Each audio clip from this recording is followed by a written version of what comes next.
যে সাহাবায়ে কেরাম আল্লাহর নবীর জন্য কিভাবে জীবন দিয়েছেন। যেহেতু আমাদের সময় শেষ, আর একটা বলে শেষ করে দেই। আমার কাছে বহু এরকম শত শত শত শত হাদিস আমার রেফারেন্স আছে। আপনি কত চাইবেন? সাহাবায়ে কেরাম নবীর জন্য কিভাবে জীবন উৎসর্গ করছেন, একটা ঘটনা বলে শেষ করে দেই। হযরত যায়েদ ইবনে দাসিনা রাদিয়াল্লাহু তাআলা আনহু মক্কা থেকে বদর যুদ্ধের পরে কিছু লোক আসছে নতুন মুসলমান হয়ে রাসূল পাক সাল্লাল্লাহু আলাইহি সাল্লামের কাছে, ইয়া রাসূলুল্লাহ, ইয়া হাবিবাল্লাহ, আমরা নতুন মুসলমান হয়েছি, আপনি আমাদেরকে কিছু সাহাবী দেন, তারা যেন আমাদেরকে দিন শিক্ষা দেয়। আগের যুগে প্রচলন ছিল আমাদের দেশে নোয়াখালীর থেকে হুজুর আইতো, মক্তব পড়াইতো, দিন শিক্ষা দিত।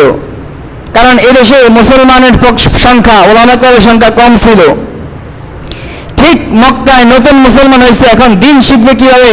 আল্লাহ রাসূলকে বললেন, ইয়া রাসূলুল্লাহ, আমাদেরকে 2-3 জন বা কয়েকজন সাহাবী দেন, কয়েকজন কারি যারা কোরআন পড়াইতে পারবে, আমাদেরকে ইসলাম শিক্ষা দিতে পারবে, আমাদেরকে কয়েকজন শিক্ষক দেন। রাসূল পাক সাল্লাল্লাহু আলাইহি ওয়াসাল্লাম 8 থেকে 10 জনের একটা দল, সাহাবীদের একটা দল নবীজি সেখানে মক্কায় পাঠিয়ে দিলেন। কিন্তু এরা প্রতারণা করছে, প্রতিমধ্যে নিয়ে এদেরকে কয়েকজনকে হত্যা করছে। আর যায়েদ ইবনে দাসিনা রাদিয়াল্লাহু তাআলা আনহু এবং আরো কয়েকজন সাহাবী, তাদেরকে তারা মক্কায় নিয়ে গেছেন যে এদের দ্বারা পরিশোধ নেবে বদর যুদ্ধে। জোরে বলেন নাউজুবিল্লাহ। যায়েদ ইবনে দাসিনা রাদিয়াল্লাহু তাআলা আনহু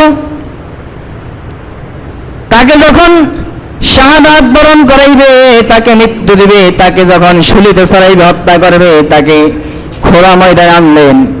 এনে আবু সুফিয়ান বললেন, আবু সুফিয়ান তখনও মুসলমান হয় নাই। আবু সুফিয়ান বললেন, রে যায়েদ ইবনে দাসিনা, ও যায়েদ ইবনে দাসিনা, তোমাকে বলতেছি, তুমি কি মনে করো যদি তুমি এখন যে অবস্থানে আছো, তোমার জায়গায় নবী মুহাম্মদকে নিয়ে আসি এবং তোমাকে মুক্তি করে দেই, তুমি তোমার সন্তান স্ত্রীদের কাছে চলে যাবা, তাহলে কি মনে করো? তখন যায়েদ ইবনে দাসিনা বললেন, তিনি আবু সুফিয়ানকে রাগ করে আবু সুফিয়ানকে ধমক দিয়ে বললেন, এ আবু সুফিয়ান, ও আবু সুফিয়ান, ওয়াল্লাহি মা আহাব্বা আন্না মুহাম্মাদান আল-আনা ফি মাকানিহি আল্লাযী হুয়া ফীহি তুসিবুহু শাওকাতান ওয়া ইন্নী জালিসুন ফি আহলি।